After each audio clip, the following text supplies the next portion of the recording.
Biggest truth? Well, I'll tell you something. Listen to me. The problem is that a lot of players don't play for their jungler, not because they don't want to, but they don't do it out of spite. But it's the most disgusting thing ever. You're gonna have a guy who's gonna sit there and he'll have a bad jungler, right? And then he'll sit there and be like, "Fuck this role. I'm never playing for my jungler ever again." And then after that, he'll just AFK farm and so lose games because he refused to play for his jungler. It's like you have a personal trainer and you work with that person for like a week, right? And after working with them for a week, you actually gain weight, and you're like, yo, like that's cancer, what the fuck? So then you sit there and you're like, okay, I'll get another personal trainer. And then that personal trainer tells you don't eat cake, and you look at me and you say, fuck you!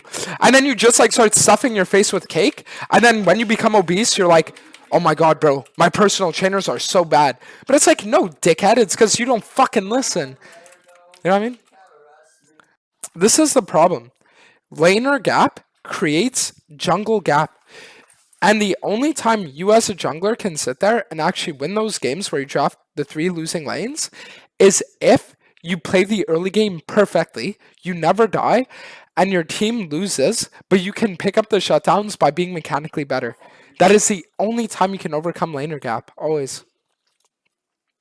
Look, again, I'm 950 LP, and in